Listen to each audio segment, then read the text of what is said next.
எசையா சொல்லட்டுமா?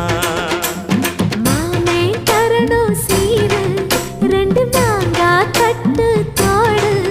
நீ சிரிக்கிற தங்கத்தேரு, ஓ தேவை என்ன கேளு.